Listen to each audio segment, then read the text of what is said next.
pledge allegiance to the flag of the United States of America and to the republic for which it stands, one nation, under God, indivisible, with liberty and justice for all.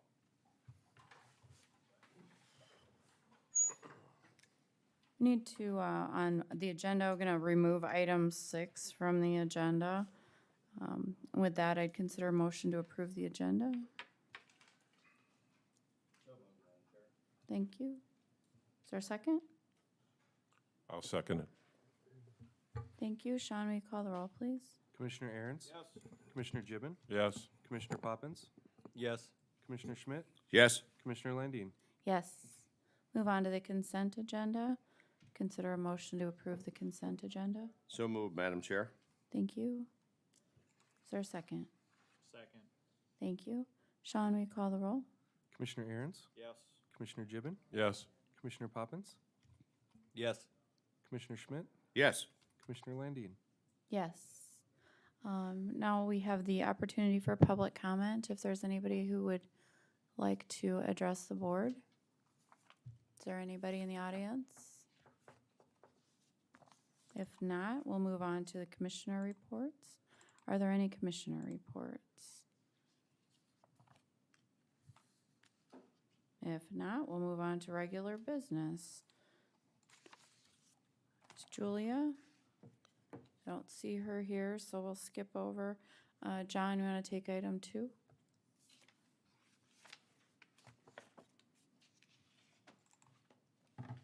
Good morning. Good morning. So just requesting permission to travel outside of the state of South Dakota to do this training on basically door hardwares and any kind of door repair. I put in the notes, I was actually approved to do this 2 years ago and then had a death in the family, so I had to cancel at the last minute. And of course, with COVID last year, I couldn't attend, so just looking at doing it this year. All right, you've heard the request. Is there a motion? Move for approval, Madam Chair. Second. Thank you. Sean, will you call the roll, please? Commissioner Aaron's? Yes. Commissioner Gibbon? Yes. Commissioner Poppins? Yes. Commissioner Schmidt? Yes. Commissioner Landine? Yes. Sherry, you want to come up? We'll take yours next.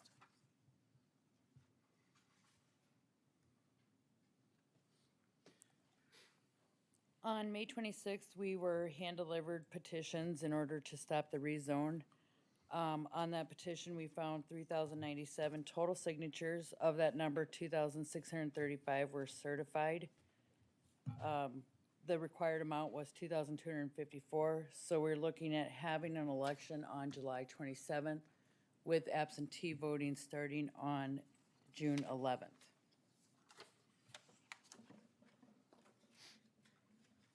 What are you looking for from us then on that? I don't know if it's just to notify that that's the dates that are having, or if I need approval for it. If you need approval, I would move that we set those dates and advertise accordingly. Is there a second?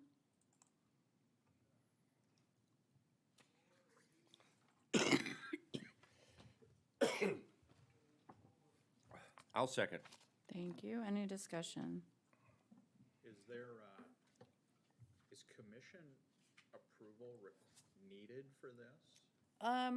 There was, the ordinance that we looked at, I don't know if it necessarily said that there was approval needed or that we just needed to have it come in front of the board to notify the dates. To notify? Yeah, so approving it probably isn't gonna hurt it.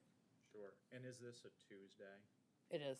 So we'll have to move the meeting that we would have on the 27th to the 29th. Okay. And will that be enough time for us to canvass the vote then? Yes. 2 days? Yep. Okay, Yep, that's what we do in a normal election. okay. Yeah. Got it. I have a motion and a second.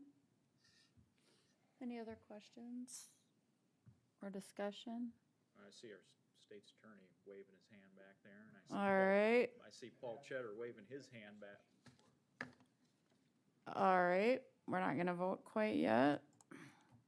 So we'll go into executive session. Under which ones do we need? All right. We'll go into Move to go into executive session. Thank under you. Litigation. I second that. Thank you. Sean, will you call the roll? Commissioner Aaron's, Yes. Commissioner Gibbon, Commissioner Poppins, Sure. Commissioner Schmidt, Yes. Commissioner Landine. Yes.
So moved, Madam Chair. Thank I'll you. second. Thank you. Sean, will you call the roll, please? Commissioner Aaron's, Yes. Commissioner Gibbon, Yes. Commissioner Poppins. Yes. Commissioner Schmidt, Yes. Commissioner Landine. Yes. We had a motion and a second on the table regarding the setting dates and publishing under item agenda 3. Sean, you want to call the roll? Commissioner Aaron's, Yes. Commissioner Gibbon, Yes. Commissioner Poppins. Yes. Commissioner Schmidt, Yes. Commissioner Landine. Yes. Sherry?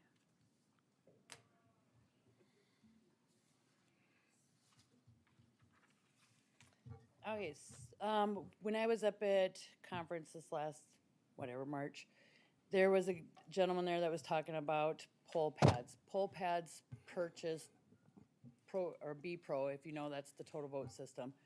The poll pads, what they do is they register the voters when they come in. It simplifies the process. There takes out a lot of the human error in there. And it will also eliminate a lot of the time that takes to update the voter histories after the elections from 2 weeks to about, 30 minutes, as long as it takes to update it. We have got a bid or an estimate in order to buy 40 poll pads for our election precincts. The cost would be $77,500. They'll divide that over 5 years, with the first year payment being $11,080. And they do have funds available in the budget to do that this year. And then year 2 would be $16,080, 2, 3, 4, and 5. So what I'm looking at is if we want to go ahead and make this purchase. I did talk to Bev Chase. They used them in the city of Sioux Falls elections, and she said she highly recommends them. They're easy to use. They're easy for people to learn how to use them. And like I said, I think it takes away a lot of the human error in elections. And they didn't have any problems with them They at had no all? problems with them. What does the poll pad do? Well, what it is it's an iPad, and it's got a little ledge on it. You put your driver's license in there, it beeps it, it tells you, yep, you're registered here to vote, it gives you a ticket, and you get the ballot from the next person. It'll also tell you if you're in the wrong precinct and tell you where to go. Would this substitute the handwritten signatures that we put on the poll books? It does. So we would no longer have documentary information somebody has signed, and instead it would be relegated to an electronic process. Yep, only for the voter registration and the voter history. It wouldn't change any other part of the election. So as a voter, you just bring your driver's license like usual? Yep, and there's scenarios where if you don't have your driver's license, you can do a personal ID affidavit. Everything is still the same. This is just registering them electronically. Does it keep a record? Yep, And then Yep, do you print and- that out? you can, yep, and we'd be able to see the statistics.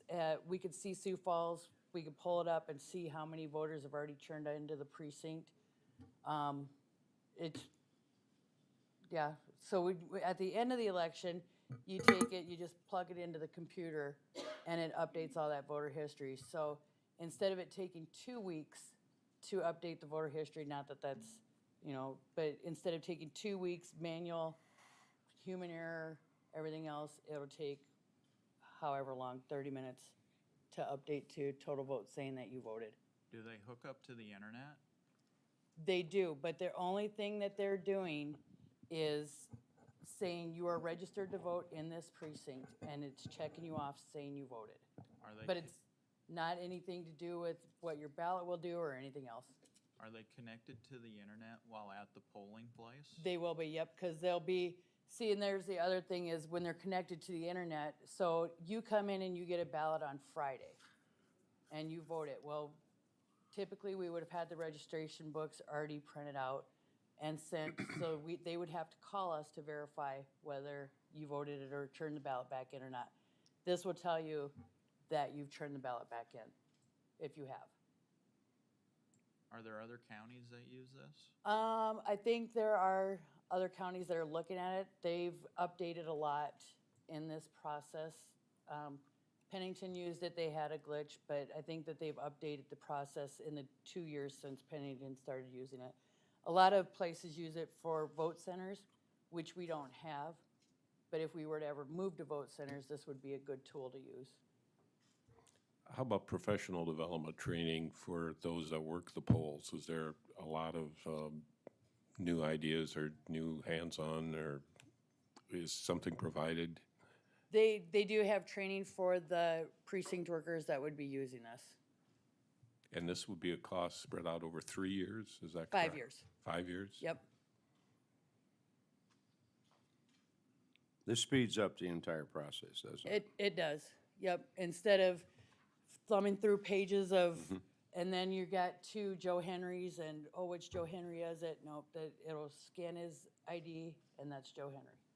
You know, they might have Joe Henry Sr., Joe Henry Jr., Joe Henry the Fifth. It will pick the right one.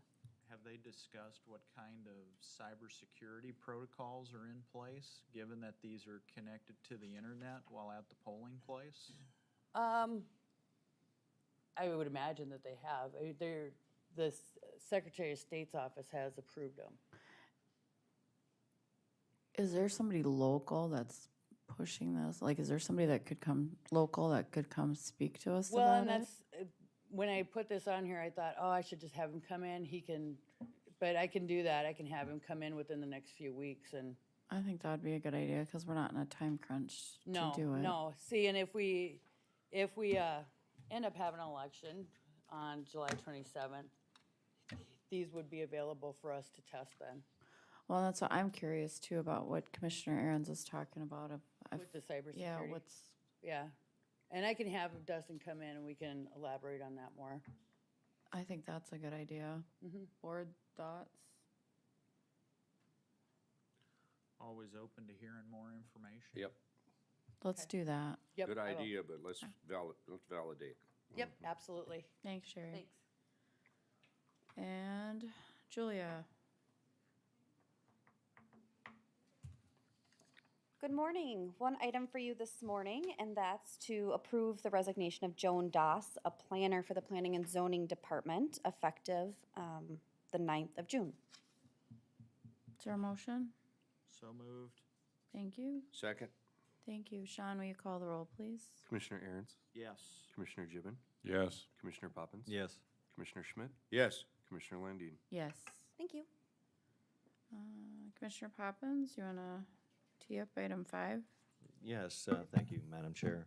You know, at the last meeting, we had discussion of the time frame in which we need to find some space for courtrooms, and I'd offered to see if John needed some help. He reassured us that he's going to be able to do this on his own. I have had a brief conversation with, I'll ask him to come up and just talk about that, but the big question I'll have for John today is, you know, what kind of numbers do you think we need to start getting ready to expend for the next couple of years just to make some temporary space available for courtrooms, whether it's shifting potentially people out of this building into an office space to renovate something here. You know, last time we renovated a courtroom to make it work, it was $500,000 and the space was there already. But just so we kind of get an idea in the back of our heads what kind of money we're going to have to be spending to keep us going here for the next couple of years. It's a blue sky kind of a thing.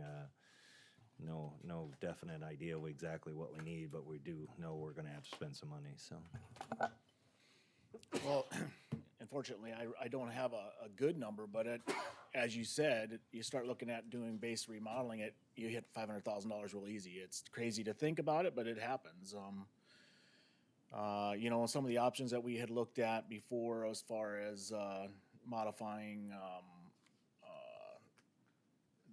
GIS and planning and zoning and equalization, you know, you could foreseeably say it could cost $500,000 to remodel each of those and then have to put it back. Some of that, I think, if the planning was done right, you could make it, this would change over back, work well for a long-term plan, like if, going back to the concept that they wanted to do a couple years ago where you join the two, basically that whole end of the building would become one big office area. You know, maybe that would be the final product in the switch back over to admin. But yeah, I mean. You haven't talked to anybody with UJS about IT and whether they'd even be willing to spend the money to do that? Well, earnestly, everything I'm hearing is they would not want to spend that money. I think that's a So, fair statement. Yeah. So yeah, my whole problem with this, I don't have any problem doing this, but there's a lot of coordination that has to happen with them, and you know, I don't mind reaching out to elements in the Canton area to find out what's available, but ultimately it's going to come down to the UJS to make the determination whether it's even going to work for them. So there's going to be some serious coordination, and they're going to have to be part of those communications and everything anyway. That said, the only place I got since last meeting really is I did talk to Neil Schmid as far as the bowling alley is concerned, and they would be willing to possibly lease that, they think. Now, this was a late Friday afternoon conversation, and he said, I'm sure that would be something the owner would consider. Now, do we want to go over there and modify something and then make it, you know, to lease it, and then it would be hard to go back to a bowling alley? I don't know the practicality of that. You know, the purchase price right now listed is $269,000 for that property. But as you all know about the water leak this weekend, you know, and we have talked about if we have to come up with an immediate solution to clerk of courts and reopen up spaces in the old auditor's office over here, and we'd have to find file storage for all the state's attorney's files. So maybe the bowling alley would be a potential place to lease to get our files in a different place. Just a level of protection. I know from talking to the court reporters this weekend is some of that stuff that is filed down there, they're probably going to consider moving it over to Sioux Falls to some kind of a different type of file storage solution. I'm not sure if that's a cost to us or if that's a cost to the state, but just know that that's coming probably. Didn't Sioux Falls or Minnehaha County open a building for storage of archives material? Yeah, I believe so, and I believe that's what they were talking about. And I think that's what, at least, that's a viable situation, which has safety connected with it. Right. Because if you move your records off-site here, you have to have pretty heavy security on those. Well, that's how do we protect them, right? Yeah. You know, I think if we were to do that, we'd probably have to at least put in some kind of a chemical fire mitigation system, you know, that. It just seems to me, John, that archives up there in Sioux Falls is a better alternative. So, yeah, it's, you know, It all costs money. Yeah, it's gonna say, unfortunately, money. even these temporary fixes are going to be expensive. Yeah. So that's as far as I am right now. Commissioner Poppins, when you were talking, am I misunderstood? But I thought we were going to have courtroom space in Minnehaha County for a year. We have one for 1 year. Coming for a year. 1 year. And then after that, whatever decision is finally made, it's going to take a while to erect a facility that will house the needs of the court. So what you're talking about is a year hence. Yeah, well, a year hence, and that is if we don't lose a courtroom here for some unknown reason as well. Which is kind of tenuous at best, you know. So, John, we have looked at, you know, what do you got close by? And didn't my memory correct, weren't we in the home federal or Great Western basement for a while? Didn't we utilize that, or was that just for hearings or stuff like that? From my understanding, it was used as a courtroom, but that was before my time, so I really couldn't speak on Or did we just have hearings over there? No, we used it as a courtroom. The problem is technology has advanced to the point where if you can't have courts part because we don't have court reporters, it's not really viable unless UJS will set up those systems. It gets back to the dilemma is it'll become an expensive temporary fix. Where are we at with getting the attic cleaned up? I've not moved anywhere yet on, as far as getting bids yet for the back cleanup. Yeah. I have not gotten Okay. anywhere yet on that. So will somebody just spell out, okay, we have 12 months to come up with some alternative plans for where we're going to be able to house courts. Okay, so our options are what? And we got an ABC option, John? Like, that doesn't cost us an arm and a leg and is going to be a lot of money spent for a short-term fix, is what I'm concerned about. The short answer is no, we do not have any A, B, or C options yet. And the other answer would be is I think it's gonna be expensive regardless what we do, to be honest. I don't see a real cheap fix to any of this as a temporary solution. But Is this room adequate for holding court, Bill? It doesn't have a court smart system. That is kind of the big hangup is, it is very difficult to hire court reporters anymore. And so in order to hold court, you have to have a permanent record. And so we've gone to the court smart system, which electronically captures everything. And since it's not present here and it's expensive to put it in, and UGS has told us they don't want to put something in temporarily because it is so expensive. So the actual space is not the problem. The technology that is needed in that space is the gorilla in the room, so to speak. Yes. Just for public purposes, what would it cost to make this room available as a court? I mean, we got the space here, but I mean, what's the technology? What would that cost? I believe the court system told us it's about $30,000 per room that they set up. Okay.